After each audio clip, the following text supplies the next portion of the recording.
The Lawson Family. On December 25th, 1929, sharecropper Charles Davis Charlie Lawson committed a horrific crime in Germantown, North Carolina, killing his wife and 6 of his 7 children. The tragedy has long been surrounded by mystery, as the motive was never confirmed. Many believe the act was an attempt to hide an incestuous relationship, though this theory remains unproven. Over time, the site of the murders became a well-known dark tourism destination and inspired various songs and stories. In 1911, Charles Lawson married Fanny Manring, and together they had 8 children. Their 3rd child, William, born in 1914, sadly died of illness in 1920. After Charles's younger brothers moved to the Germantown area in 1918, he and his family soon followed. The Lawsons worked as tenant tobacco farmers, and by 1927 their hard work finally paid off. They were able to buy their own farm on Brook Cove Road. In December of 1929, just before Christmas, 43-year-old Charles Lawson took his wife Fanny and their 7 children into town to buy new clothes and have a formal family portrait taken. For a modest rural family, this was highly unusual, and later fueled speculation that Lawson was planning the murders in advance. Others, however, pointed out that he had recently bought his own farm and was considered relatively well off, making such an outing appear ordinary. On Christmas Day, the tragic events unfolded. Lawson first waited by the tobacco barn for his daughters Carrie and Mabel as they headed to visit relatives. When they came into view, he shot them with a shotgun and then bludgeoned them to ensure they were dead, hiding their bodies in the barn. He returned home and killed Fanny on the porch before turning on the rest of his children, Marie, James, Raymond, and the infant Mary Lou. Each was murdered in succession, with the baby likely beaten to death. After the killings, Lawson carefully positioned his family's bodies with their arms folded and small stones placed beneath their heads. He then walked into the nearby woods, pacing around a tree before finally taking his own life. The only survivor was his eldest son, Arthur, whom he had deliberately sent away on an errand earlier that day. In the aftermath, rumors spread that Lawson's motive may have stemmed from impregnating his daughter Marie, though this theory was never proven. Months before the murders, Charles Lawson had suffered a head injury, leading some family members and acquaintances to speculate that it might have affected his mental state and contributed to the later killings. However, a thorough autopsy and brain examination at Johns Hopkins Hospital found no abnormalities, leaving this theory unsubstantiated. Rumors of a darker motive surfaced decades later. In 1990, the book White Christmas, Bloody Christmas introduced claims that Lawson had sexually abused his daughter Marie. According to an anonymous source, the rumor was circulating shortly after the murders. Further corroboration came from Stella Lawson, a relative, who recalled overhearing family members say that Fanny had been worried about an incestuous relationship between Charlie and Marie as early as 1928, more than a year before the killings. Additional support emerged in the author's 2006 follow-up, The Meaning of Our Tears. A friend of Marie, Ella May, revealed that weeks before Christmas 1929, Marie confided that she was pregnant by her father and that both she and Fanny, her mother, were aware. Some historians speculate that this secret may have been the immediate trigger for Lawson's brutal massacre. Another neighbor, Hill Hampton, also confirmed that serious problems existed within the family, though he did not provide details. These combined factors, rumors of abuse, Marie's alleged pregnancy, and long-standing family tensions, have fueled much of the speculation surrounding Lawson's motives, though no definitive proof exists. They say a photograph freezes a moment in time, but sometimes it captures something much more. In that final Lawson family portrait, the smile seemed stiff, the eyes a little too hollow, the silence between them almost audible. Was it merely a family posing for Christmas, or a father trying to preserve a last illusion of normalcy before the unthinkable? We may never know what dark thoughts lingered behind Charlie Lawson's eyes that day, or what unseen shadows whispered in his mind. The camera's flash immortalized them all in perfect stillness, a fragile echo of a life soon to be shattered. And so the photo remains, a haunting window into a moment when the world still believed everything was fine. A reminder that even the clearest images, the darkest truths can hide, just beyond the lens. May they all rest in peace. The Missing Mountaineers. The year was 1924, and the world still trembled before the icy giant known as Mount Everest. In a grainy black and white photograph, two men stand side by side, George Mallory, the elegant and driven English mountaineer, and Andrew Sandy Irvine, the young engineer whose mechanical skill kept their oxygen equipment alive. Behind them, the immense wall of Everest looms, a frozen leviathan of rock and wind that had defeated every man who dared its slopes. Their faces, lit by a thin Himalayan sun, carried the calm of men who have already glimpsed the edge of human endurance. Mallory was the poet of the mountains, a man who spoke of beauty and death in the same breath. He was known to say he climbed Everest because it's there, a phrase that became both legend and lament. Irvine, only 22, brought a quiet steadiness to Mallory's fire, his youth a fragile counterpoint to the older man's obsession. Together they stood at their final camp, over 26,000 feet above sea level, where air thinned to a ghost's whisper and frost formed even on breath itself. Around them stretched the silent white of a world untouched by mercy.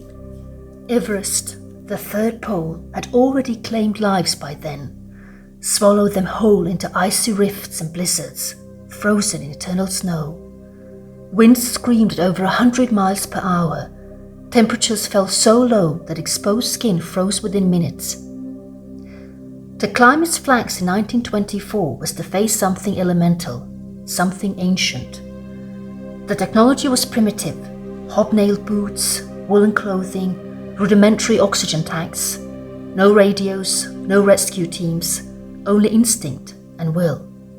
The mountain watched, unmoved, as men like Mallory and Irvine dared to step where even the sky began to thin. On June 8, 1924, they set out for the summit and vanished into the clouds. A lone climber below glimpsed two dark figures ascending, impossibly high, just before the mists swallow them forever. Whether they reached the top remains one of mountaineering's greatest mysteries. Decades later, Mallory's body would be found, face turned toward the peak, fingers still clutching at the slope, as if in the final moment he had refused to let go. While a 2024 expedition found what are believed to be Irvine's remains, a foot in a boot, the location of Irvine's full body and Mallory's camera, which may have contained evidence of reaching the summit, remain undiscovered. Somewhere on that endless white expanse, the truth still lies frozen.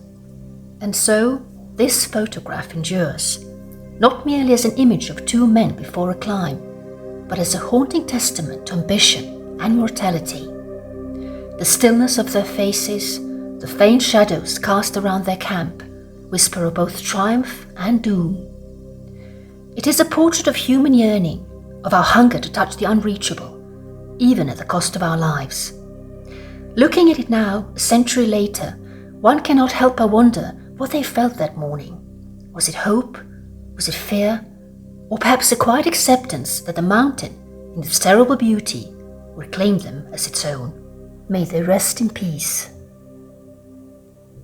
Eyes of Hate. At first, Joseph Goebbels greeted Alfred Eisenstedt with a friendly smile, until he discovered that the photographer was Jewish. That exact moment of realization was immortalized in this photograph. The Nazi propaganda minister had appeared relaxed and cheerful when he initially met Eisenstedt during the League of Nations meeting in Geneva in September of 1933. In one of the early shots, Goebbels is seen smiling, completely unaware of what was to come. However, once he learned that the Life magazine photographer was Jewish, his demeanor changed drastically. When Eisenstadt later approached him for a candid portrait, Goebbels' expression turned from cordial to hostile. Instead of the earlier warmth, he glared at the camera with unmistakable animosity. The resulting image, famously dubbed "The Eyes of Hate," captures a chilling intensity and visible tension in his posture. Initially, Goebbels had allowed Eisenstadt to take several photos, appearing approachable and even good-humoured, but that quickly shifted once his prejudice took hold. In his 1985 book, Eisenstadt on Eisenstadt, a self-portrait, the photographer, then 87 years old, recalled the story behind the photograph. I found him sitting alone at a folding table on the lawn of the hotel. I photographed him from a distance, without him being aware of it. Later I found him at the same table, surrounded by aides and bodyguards. Goebbels seemed so small, while his bodyguards were huge. I walked up close and photographed Goebbels. It was horrible. He looked up at me with an expression full of hate. The result, however, was a much stronger photograph. There is no substitute for close personal contact and involvement with the subject, no matter how unpleasant it may be. He looked at me with hateful eyes and waited for me to wither. But I didn't wither. If I have a camera in my hand, I don't know fear. How exactly Goebbels discovered Eisenstadt's Jewish identity remains uncertain. It may have been the photographer's surname, Eisenstadt, which is often recognized as distinctly Jewish, that alerted him. Perhaps someone mentioned the name to Goebbels, prompting him to draw his own conclusion. Goebbels' later diary entries would reveal the depth of his anti-Semitism. In one chilling passage, he wrote, "The Jews are now being deported to the East. A fairly barbaric procedure, not to be described in any greater detail, is being used here, and not much more remains of the Jews themselves. In general, it can probably be established that 60% of them must be liquidated, while only 40% can be put to work. A judgment is being carried out on the Jews, which is barbaric, but fully deserved."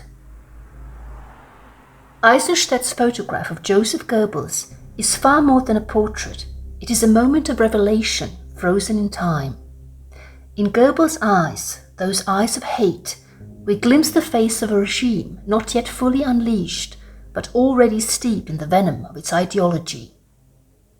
The instant when a polite smile hardens into hostility encapsulates in a single frame the transformation of an entire society, from civility to cruelty, from propaganda to persecution. What makes this image so haunting is its premonition. Taken in 1933, the year the Nazis rose to power, it silently foretells the abyss that Europe was about to descend into. The contempt in Goebbels' stare is not merely personal, it is prophetic. It embodies the ideological hatred that would soon manifest as systemic violence, genocide, and the destruction of millions. As a historical document, the photo remains a powerful testament to the zeitgeist of the era, a world caught between modernity and moral collapse. It shows how hatred can wear the mask of sophistication, how intellect and cruelty can coexist within the same man, and how swiftly words can turn to violence. Today, the photograph continues to speak to us, not as a relic of the past, but as a warning. It reminds us how easily fear and intolerance can destroy the foundations of decency, and how essential it is to recognize the moment when the smile fades and hate begins to stare back. In that awareness lies the enduring lesson of Eisenstadt's lens. The vigilance, empathy, and truth remain our only defenses against the return of those same dark eyes. Thank you for watching. I hope you enjoyed this video.